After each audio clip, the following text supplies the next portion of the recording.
नमस्कार, मैं हूं सुमित अवस्थी और आप देख रहे हैं हम भारत के लोग। आज बात केरल में हुए बम धमाके की। तो क्या केरल में कल जो बम धमाके हुए, क्या वो एक आतंकी हमला है? एनआईए इस पहलू से जांच में जुट गई है और मुख्य आरोपी डोमिनिक मार्टिन से लगातार पूछताछ भी कर रही है। अपने बयान में डोमिनिक मार्टिन ने केरल पुलिस को बताया था कि वो यहोवा विटनेसेस से कभी जुड़ा हुआ था, लेकिन वो उनकी सोच से नाखुश था, इसीलिए उसने हमला किया। हम डिटेल में आपको यहोवा विटनेसेस के बारे में बताने वाले हैं। इस कार्यक्रम में मेरे साथ जुड़े रहिएगा। लेकिन इस बीच मार्टिन ने बम को अपने परिवार से खुद दूर रखा था। ये इंपॉर्टेंट जानकारी एनआईए के मुताबिक मिल रही है कि मार्टिन ने जो बम रखा वहाँ पे, वो जहाँ उसका खुद का परिवार बैठा था वहाँ से उसको दूर रखा। इंटरनेट की जानकारी से घर पर उसने ये बम बनाया, ये उसने एनआईए को बताया है, और मात्र 3,000 रुपये खर्च कर ये बम उसने बना लिया था। इस बीच में खुफिया एजेंसियों ने संभावित हमलों के 3 अलर्ट दिए थे कि गैर मुस्लिम समुदाय के सदस्यों पर हमले का अलर्ट था। केरल पुलिस को खासतौर पर चौंकाया गया था। फिलिस्तीन समर्थक प्रदर्शनों को लेकर भी सतर्क रहने को कहा गया था। देश भर में ये वार्निंग जारी की गई थी और केरल में खास तौर पर, क्योंकि केरल में कुछ दिन पहले फिलिस्तीन के समर्थन में बाकायदा विरोध प्रदर्शन हुए थे और यहाँ तक कि एक रैली तक आयोजित की गई थी जिसमें इजराइल की आलोचना की गई और हमास की सराहना की गई थी। माना भी जा रहा है, सवाल भी खड़ा हो रहा है कि क्या केरल की पुलिस ने केंद्र के इन तमाम अलर्ट्स की अनदेखी की। इस बीच केरल में कल हुए बम धमाके के बाद आज सीएम ने आनंद फानन में एक ऑल पार्टी मीटिंग बुलाई। मुख्यमंत्री पिनाराई विजयन ने इसकी अध्यक्षता खुद की। इसमें राज्य की हर पार्टी ने भाग लिया। इस बैठक में समाज में असहिष्णुता और विश्वास को खत्म करने पर एक राय जाहिर की गई। इस बैठक में अफवाहों को फैलाने और अफवाहों को रोकने पर खासा जोर दिया गया ताकि सामाजिक ताना बाना राज्य का ना बिगड़े। राज्य में शांति, भाईचारे और समानता के हालात बने रहे, इसके लिए लगातार प्रयास करने का आग्रह भी किया गया। 12 साल की बच्ची समेत कुल 3 लोगों की मौत कल हुए 3 बम धमाकों में हुई थी। कई दर्जन लोग इन विस्फोटों में घायल भी हुए। ये विस्फोट आईईडी, इम्प्रोवाइज्ड एक्सप्लोसिव डिवाइस के जरिए कराए गए थे। एक शख्स, जैसा कि मैंने आपको बताया, जिसका नाम डोमिनिक मार्टिन है, उसने जिम्मेदारी भी ली। उसने एक वीडियो भी सोशल मीडिया पर पोस्ट किया जिसमें वो जिम्मेदारी ले रहा था। इस व्यक्ति ने अब सरेंडर कर दिया है, पुलिस की गिरफ्त में है। इस शख्स से लगातार पूछताछ की जा रही है। ये शख्स अपने आप को यहोवा के साक्षी संप्रदाय से आता है ऐसा बताता है, जिसे अंग्रेजी में जेशुआज विटनेस भी कहा जाता है। हिंदी में उसको यहोवा के साक्षी कहा जा रहा है। इस संप्रदाय का था ना। ये संप्रदाय ईसाई है। क्या है ये संप्रदाय, उसके बारे में आपको तफसील से बताएंगे। लेकिन इस बीच में आपको लिए चलेंगे पहले इस डोमिनिक मार्टिन के घर पर। आखिरकार डोमिनिक मार्टिन कौन है, क्या करता है, क्यों उसने ब्लास्ट किया, ये जानने के लिए मेरी सहयोगी प्रतिभा रमन ने बाकायदा डोमिनिक के घर जाकर जायजा लेने की कोशिश की है। पहले रिपोर्ट देखते हैं प्रतिभा की और उसे जानने की कोशिश करते हैं कि आखिरकार डोमिनिक मार्टिन कौन था और कहां रहता था। इसी कन्वेंशन सेंटर में ब्लास्ट होने के बाद एक दिन के बाद बहुत सारे लोग जो है यहाँ पे वापस आ रहे हैं अपनी अपनी गाड़ी लेने के लिए। जब ये हादसा हुआ था, बहुत सारे लोग अपनी जान को हाथ में डालते हुए यहाँ से भाग निकले थे और अब वापस आ रहे हैं अपनी अपनी गाड़ी लेने के लिए। बहुत सारी सिक्योरिटी बीफ अप हो चुकी है यहाँ पे, बहुत सारी चेक्स भी हो रही है उनको अंदर अलाउ करने से पहले। और सारी रात बहुत सारे एजेंसीज इन्वेस्टिगेशन में जुड़े थे, सेंट्रल एजेंसी से लेके केरला की स्पेशल पुलिस इन्वेस्टिगेशन टीम तक। 2 तरह की एंगल्स एक्सप्लोर करते हुए, एक है टेरर एंगल और दूसरी जो है एक शख्स जिसका नाम है डोमिनिक मार्टिन, जिसने पुलिस से सरेंडर करते हुए ये बताया कि वो यहोवा विटनेसेस ग्रुप की आइडियोलॉजी से सहमत नहीं है।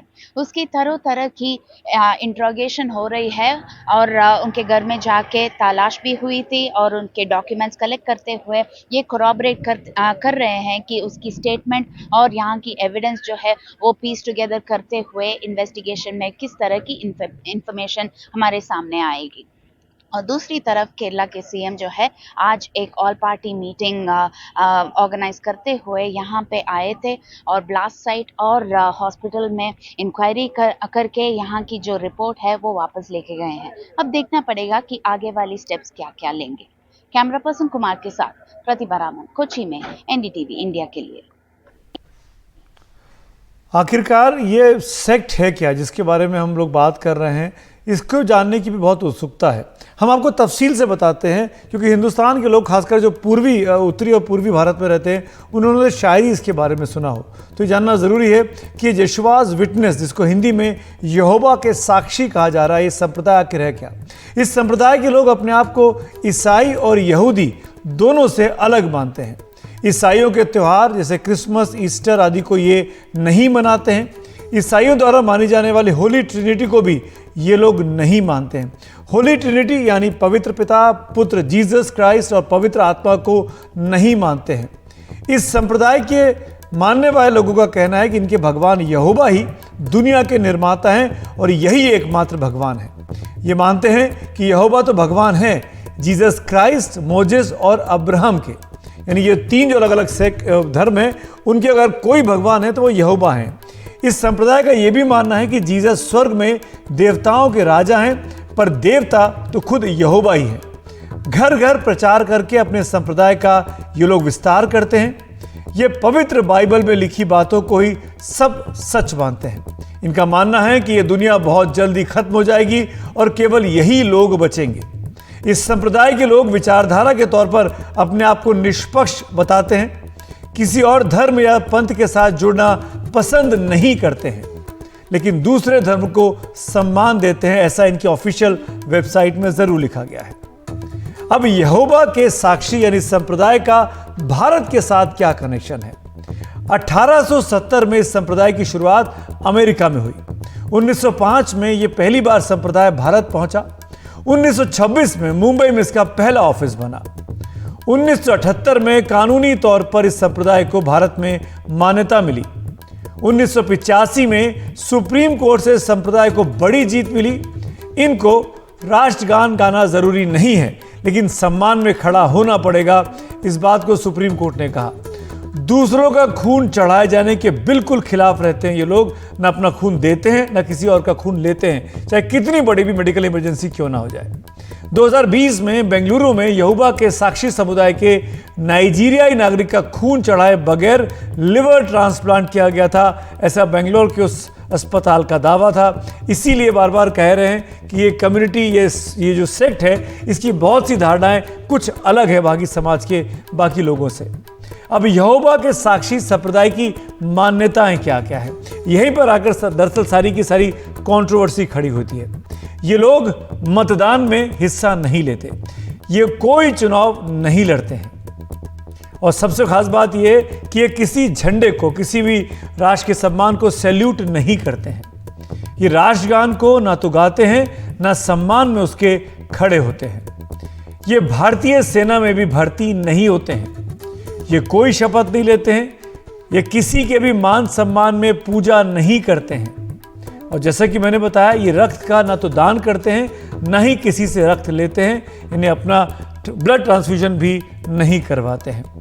ये सब इसलिए इंपॉर्टेंट हो जाता है क्योंकि ये जो शख्स पकड़ा गया, डोमिनिक मार्टिन, ये अपने आप को इसी कम्युनिटी का बताता है। ये जो इवेंट हो रहा था कल, जहाँ पे ब्लास्ट हुआ, ये ब्लास्ट भी इसी कम्युनिटी का था, जिसको हम कह रहे हैं यहोवा के साक्षी। ये ईसाई धर्म का इवेंट नहीं था जैसा कि शुरू में माना गया, क्योंकि ये सेक्ट अपने आप को ईसाइयों से अलग मानता है।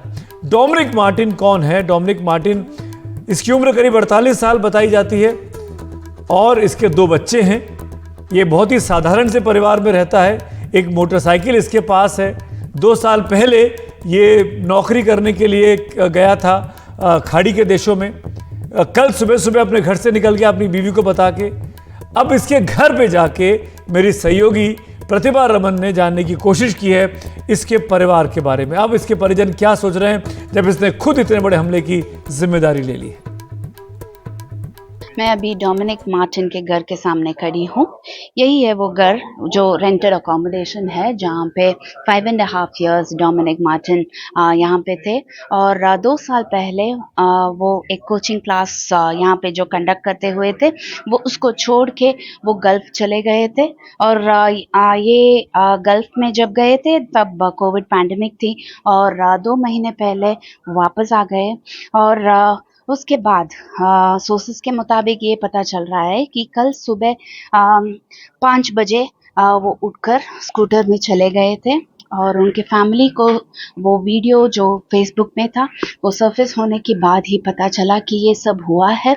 और अब फैमिली एक शॉक में है। उन्होंने ये भी कहा था, जो ओनर है यहाँ पे, उन्होंने कहा था कि डोमिनिक मार्टिन जो है वो बहुत ही सीधे साधे इंसान थे, a man of very few words, बहुत ही रिजर्व्ड तरीके के इंसान थे। अब देखना पड़ेगा कि आगे जाके किस तरह की इन्वेस्टिगेशन होगी। फैमिली ये बिलीव कर रही है कि प्रॉपर इन्वेस्टिगेशन होने के बाद प्रॉपर एक्शन लेगी वे पुलिस, और अब देखना पड़ेगा कि किस तरह की इन्वेस्टिगेशन जारी कर रही होगी पुलिस। कैमरा पर्सन कुमार के साथ प्रतिभा रामन, कोच्चि में एनडीटीवी इंडिया के लिए। और आपको बता दें कि इस पूरे मामले पर राजनीति भी शुरू हो गई, और वो इसलिए कि बीजेपी के नेता और केंद्रीय मंत्री राजीव चंद्रशेखर ने एक बयान दिया जिसको लेकर मुख्यमंत्री पिनारी विजयन ने रिएक्ट किया है। दरअसल ये पूरा मामला क्या मुसलमान बनाम ईसाई का है, क्या उसलिए केरल के हालात पर इस तरीके से हमले किए जा रहे हैं, सांप्रदायिकता को लेकर भी बहस चल रही है। क्या कहा राजीव चंद्रशेखर ने और पिनारी विजयन ने, आइए इस फेस ऑफ में देखते हैं। ഇവിടെ വന്ന് പറഞ്ഞതല്ല, ഇന്നലെ തന്നെ ഇത് പറഞ്ഞു. സാധാരണ നിലക്കൊരു വിടുവായൻ പറയേണ്ട ഒരു കാര്യമാണ്. അതൊരു മന്ത്രിയുടെ ഭാഗത്ത് ഉണ്ടാകേണ്ടതല്ല.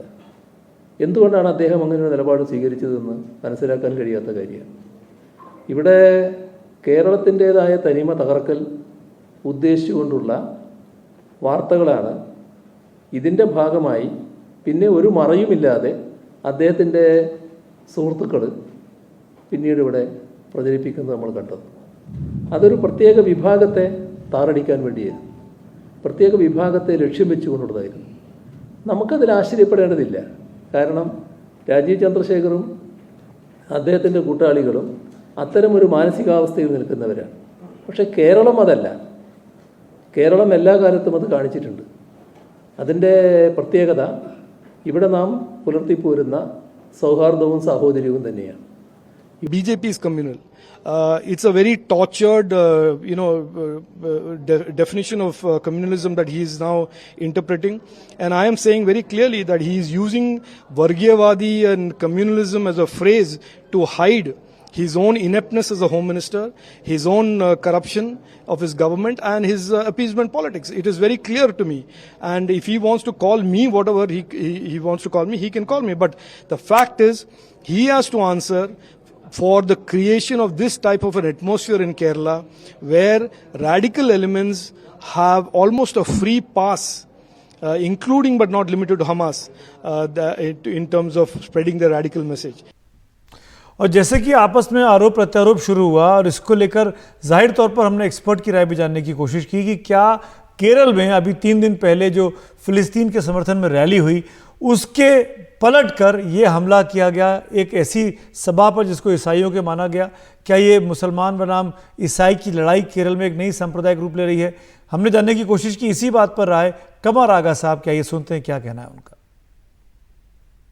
नहीं, जितने भी ये पॉलिटिको रिलीजियस ऑर्गेनाइजेशन है, यानी धार्मिक और पॉलिटिकल जो संस्थाएं हैं मुसलमानों की हिंदुस्तान में, खासतौर से जमात इस्लामी जिसने ये मीटिंग ऑर्गेनाइज की थी, ये फिलिस्तीन को नहीं सपोर्ट करते थे। ये लोग प्रो सऊदी अरेबिया हैं, सऊदी अरेबिया को हमेशा समर्थन करते थे। वहां का जो धार्मिक मूवमेंट था, वहाबी मूवमेंट, उससे इनके घनिष्ठ संबंध होते थे। और वहाबी मूवमेंट का और इनका हमेशा से जो वहाँ फिलिस्तीन में या नॉर्थ अफ्रीका में जो मूवमेंट्स हैं धार्मिक, जैसे कि ये है हमस है, ये सब जो है ये बिलोंग करते हैं इख्वान मुस्लिमीन यानी मुस्लिम ब्रदरहुड, जो कि इनका राइवल था, खासतौर से वहाबी मूवमेंट का राइवल था। वहाबी उनको बिल्कुल नहीं पसंद करते थे, और उनको इसलिए ना तो सऊदी अरेबिया से कोई बड़ी सपोर्ट हासिल थी, ना ही इंडिया की इन जमातों से और इनके समर्थक जितने। लेकिन अब ये हो गया है कि ये सऊदी अरेबिया की सपोर्ट आना बंद हो गई है इन मूवमेंट्स को, गवर्नमेंट की खास तौर से। फिर उसके बाद ये एक इनका जो वो था दबदबा, वो भी कम होता हुआ मुसलमानों में नजर आ रहा है, क्योंकि इन्हीं ने जिस तरह की बात की थी, इनका जो कंसेप्ट ऑफ स्टेट है वो तालिबान है अफगानिस्तान में, और वहाबियों का जो था वो था दाइश यानी आईएसएस ने जो इराक और सीरिया में किया था, तो अब यूथ में ये बिल्कुल अपील नहीं कर रहे हैं। तो ये अपना एक नया रोल कार्व आउट कर रहे हैं इस समय, और उनको लगा कि इस समय अगर हमास के साथ जुड़ेंगे तो मुस्लिम सिंपैथी हमको मिल जाएगी। तो ये तो जमात इस्लामी की बात, लेकिन जब हमने यही बात कमर आगा साहब से पूछी कि जो हमला हुआ जिस तरीके से यहोवा के साक्षी के इस सभा में, क्या डोमिनिक मार्टिन किसी के हाथों में खेल रहा था? आइए सुनते हैं क्या कहा कमर आगा ने। ये जोशुआ सेक्ट बहुत पुराना सेक्ट है, ये कोई आज का नहीं है। केरल में जो क्रिश्चियनिटी है यूरोप से पहले आ गई थी, इसलिए कि वहां से जो ट्रेडर आते थे अरब देशों से, उनके साथ साथ ये उसी समय से आ गई थी। और ये सीरियन क्रिश्चियन ज्यादातर हैं वहां पे और उन्हीं को बिलोंग करते हैं। तो इस तरह से पुराना संबंध है। और केरल के अंदर मुसलमानों की और क्रिश्चियनों की टेंशन भी रहता है, लेकिन मिलजुल के भी काफी रहते हैं वहां पे। इस तरह की बड़ी समस्या कोई आपस में नजर नहीं आती। और अखबार पढ़ने से तो यही लगता है, जो न्यूज आई उससे तो यही लगता है कि ये आतंकवादी घटना नहीं थी, बल्कि एक सिरफिरे का ये अटैक था, जिसने एक बड़ी समस्या वहां पे उन लोगों के लिए है। और ऐसे कई घटनाएं अगर आप इंटरनेट पे जाके पढ़ेंगे तो कई रिपोर्ट्स ऐसी देखने को मिलती हैं कि जो कम्युनिटी है यहोवा के साक्षी जिसको हम लोग कह रहे हैं, ये कई देशों में, खासकर रूस में तो इस पर टोटली प्रतिबंध लगा हुआ है। जर्मनी में, क्योंकि ये हिटलर के निशाने पर रहते थे, तो जर्मनी में तो इनके खिलाफ कई बार इन लोगों ने प्रदर्शन किया और काफ़ी हिंसक प्रदर्शन भी किया, इनकी सभाओं में भी हुआ और इन लोगों ने भी किया। तो कई तरह की कंट्रोवर्सीज इस सेक्ट के साथ भी जुड़ी हुई हैं। फिलहाल हम यहाँ पे रुक रहे हैं एक ब्रेक के लिए, लेकिन ब्रेक के बाद हम भारत के लोग जारी हैं।